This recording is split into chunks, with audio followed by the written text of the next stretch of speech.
Hey everybody, welcome back to the Space Between. As you know, my name is Cole. Today I thought we'd kind of take a break from the politics and the intensity of true crime and social justice systems and all of that. And we're just going to talk about a road trip that I went on not too long ago and some of the things that I learned and felt during that experience. So this is definitely a more personal um, venture in the podcast, the first time we're really doing something like this. So I hope you enjoy it. Leave comments, thoughts, whatever you'd like in the comment section afterwards, and let's get into it, okay?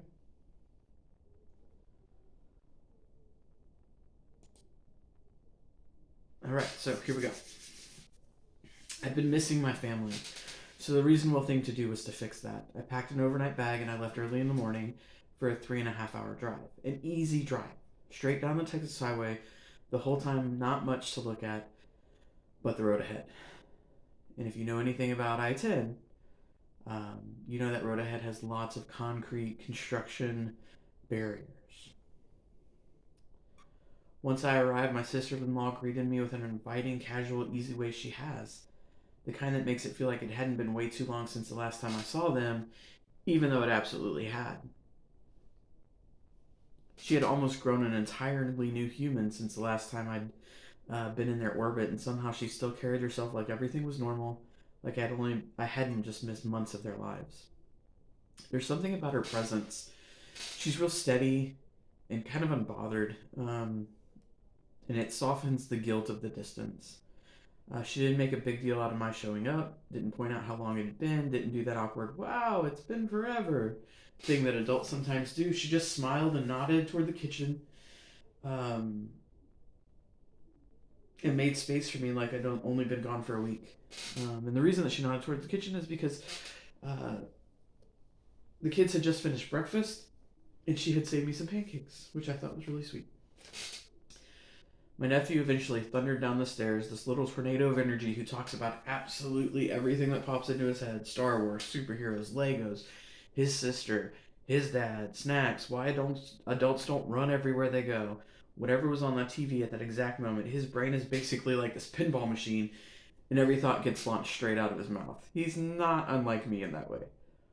My niece, on the other hand, was still too little for big conversations. She lived in that sweet toddler world where the currency was simple: playing, snuggling, and reading silly books. She'd toddle over with a board book in her hand, plop herself down, and look at me like, well, aren't you going to read this? Together, the two of them were the perfect contrast. One a whirlwind of words and imagination, the other a soft, steady little presence who just wanted to be held and entertained. As the day stretched on, everything settled into the easy family rhythm. We figured out lunch, chicken tenders and fries, and sat around eating like it was a five-star meal. The kids kept orbiting around us in bursts of chaos and sweetness, and my sister-in-law and I finally got to have real conversation about my brother's job, about how she's holding everything together, the coming baby, the kids. After being there for 4 hours or so, watching the way the kids interacted with her and with each other, I finally said what had been sitting on my chest for the majority of the day: that she's doing a really good job, that she should be proud. Raising good humans is hard, brutally hard, beautifully hard. And I could see two of them creating chaos all around us while still somehow feeling safe, loved, and seen. And I'll just add a little note here that if you see somebody doing a good job of that hard work, you should tell them. Because I guarantee you, it's probably not something they feel, um, or it's something that they hear often enough. I'd come partly to help her get some things done before the new baby arrived, so after a little more hanging out, video chat with family, and a lot of sporadic conversation bouncing between the kids and us, we decided very confidently that we were going to move a crib upstairs. That confidence was misplaced. We grabbed the crib, turned it sideways, angled it, pivoted, all the things you do to try and get it out of door when you know it's not going to fit, to immediately realize it was not going to fit. So, we dismantled the entire thing. My nephew joined the mission with enthusiasm of someone who believed he is essential to the operation. He carried screws, held pieces, offered commentary, and generally acted like we were assembling a spaceship instead of a crib. We hauled the pieces upstairs and began the task of reassembly. Nothing humbles you faster than trying to put a crib together with a second grader and a toddler underfoot, both of whom are convinced they're helping. We got it reassembled after a few reminders to the youngest to not put screws in her mouth. And then we tested it the only way that made sense. We put her inside to make sure it didn't collapse. She stood there gripping the rail like a tiny prison inmate while we inspected our handiwork like we just built the Eiffel Tower. There were laughs. There might have been some foul language. And there was definitely a moment where we both silently appreciated my brother, the man who had done this entire task by himself once already. He was missed in that room, not because we needed him for the crib, but because he's part of the heartbeat of that little family. And him being out of the country working has been hard on them. It's been hard on all of us. We miss him. Before we knew it, we were thinking about food again, not because either of us were hungry, but because the kids have to be fed. Apparently, 3 meals a day is a non-negotiable part of keeping small humans alive. This is not a rhythm that exists in my personal life. 3 meals a day, every day, kind of jarring. And she wasn't exactly in a place where food sounded appealing either. She was in that phase of pregnancy where eating feels like a chore. So she decided on something quick and easy and somehow made it look effortless. Managing the kids, the Brenners, the oven, and her pregnancy all at the same time. It was like watching someone juggle while standing on a balancing beam. By the time the day started winding down, we were all running on fumes. The kids went to bed, and the second the door clicked shut, I felt my whole body give out. I went to bed too. It might have been only around 9 p.m., but I was exhausted, cooked, in a way that hit you in your bones. After a solid sleep, the kind I hadn't had in a long while, I took a quick shower and headed downstairs, and almost as soon as my foot hit that last step, I heard it. That soft, somewhat still sleepy little voice, so sweetly saying good morning. My nephew, hair a little bit askew, eyes still a little heavy with sleep, gave me the gentlest greeting, the kind that hits you right in your soul. We all sat down to a quick breakfast together, just a small, stolen moment before the day pulled each of us in different directions. A few more laughs, a few more cuddles, a few more hugs. And then 2 cars pulled out of the driveway, one towards school, one towards home. On that drive home, somewhere between I should stop for gas soon and I'll do it at the next exit, the gas pedal just stopped. It stopped responding. Not sputtering, not warning me, just nothing.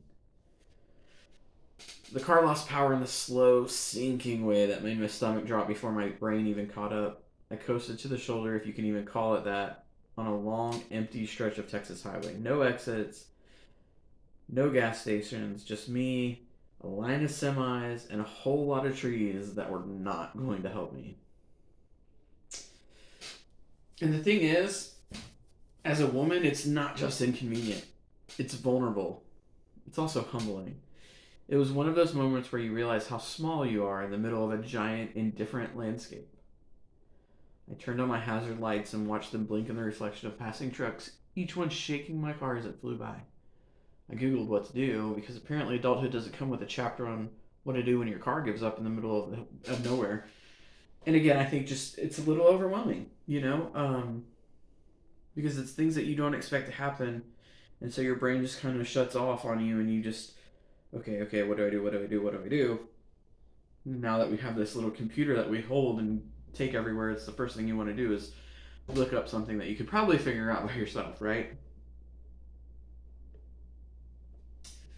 The nearest gas station, based on what I was able to find by looking on the internet, was 8 miles away. 8. Listen, I am not an 8-mile walk to get gas kind of girl.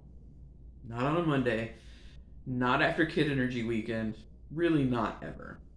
So, I paid a small fortune for a tow company to bring me 2 gallons of gas. And by the time Danny showed up, who was the tow truck driver from this little town that was 8 miles away, my hero, basically, for the day, with a small town Texas draw, my battery had died from the hazard lights being on.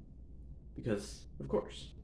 So it turned out to be good, that I wasn't that girl that was going to walk 8 miles there and 8 miles back with gas. Because imagine how upset I would have been had I walked 16 miles for gas only to realize that my battery had died. And I would still have to call a tow company.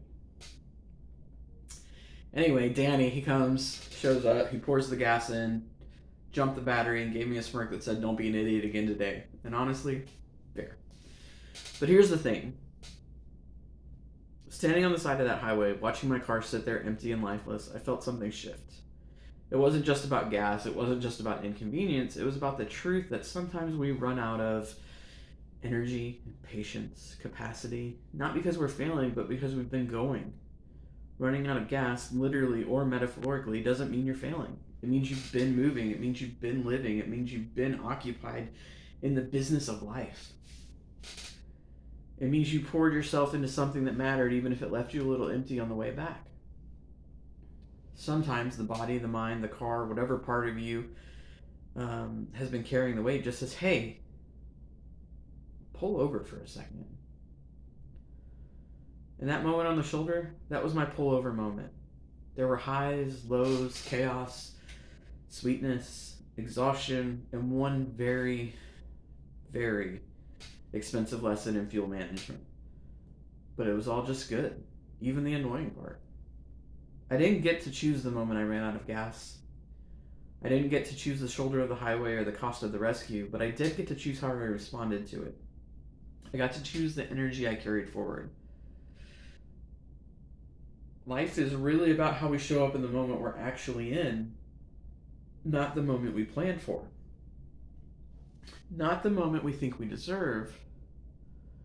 Not the moment we wish we were having. Just the moment right in front of us. So in the moment, I could have been a lot of things. I could have been angry. I could have been enraged. I could have been rude to the tow truck driver who might have taken longer than it seemed like he should, whatever the case might be. I could have beat myself up for being so stupid. But I didn't really do any of that. I just kind of, you know what? Life is lifing. And maybe that's because I had this incredible time with people I love right before this moment happened. Because that had filled me up emotionally. Maybe it would have been different if it happened on my way home from work. Maybe I would have had a different response. But response is critical, and so I just want to give you like 3 easy practical ways to respond instead of react when things happen. Take 1 breath. 1 inhale and 1 exhale is enough to interrupt the automatic reaction and give you a second to choose. Just that one kind of resets you a little bit. It seems so basic and so simple, but it really works because it just gives you that moment. For me, I as soon as that gas pedal stopped working and I was just piddly moving over to the side of the road, I was, "Oh no," literal words that came out of my mouth. And then I just took a deep breath in and a deep breath out because you know what? This was my situation. This is where we are. And you have to name what's actually happening, not the story about it, not the spiral, just the facts. It shrinks the moment down to its real size. The truth of the matter is in that instance, I had left more than early enough to make it back home to work by the time I needed to be there. And so it wasn't, this is going to ruin my whole day. It was, this is inconvenient, this is slightly uncomfortable because I am a woman in the middle of nowhere on the side of the road and I really love true crime, so I know that bad things happen in situations like that. But the actuality of what was happening was I ran out of gas. I'm not that insanely far from any kind of town. This is an easy thing to fix. And so like naming what was actually happening and not spiraling, just the facts, helped me keep the moment at what it was. And then just choose the energy you want to carry forward. Ask yourself, who do I want to be for the next 5 minutes? That's it. Did I want to be the person freaking out, screaming, cussing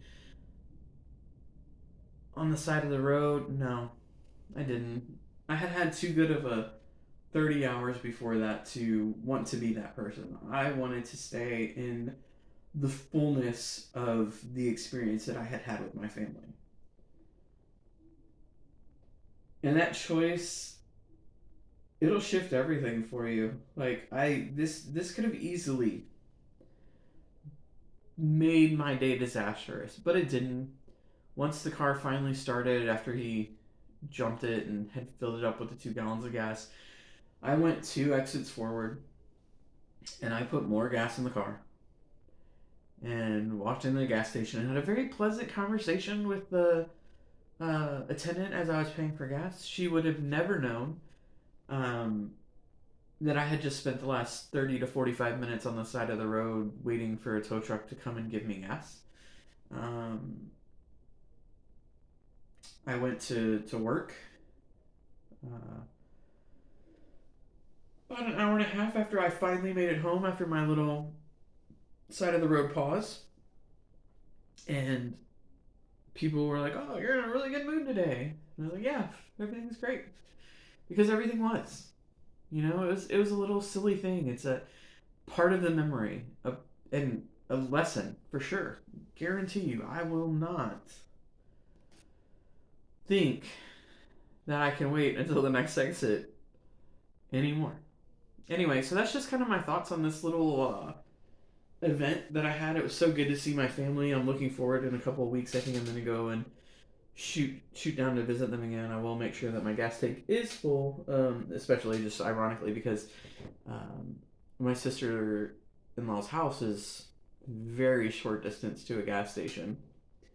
So there's no reason not to fill up right as I'm leaving town. So that lesson has been thoroughly learned, and it's silly, but it is what it is. Anyway, so I hope you enjoyed this little excursion into my life and getting to know my family a little bit and getting to know me a little bit better. Um, Enjoy the rest of your Friday, and we'll see you next week.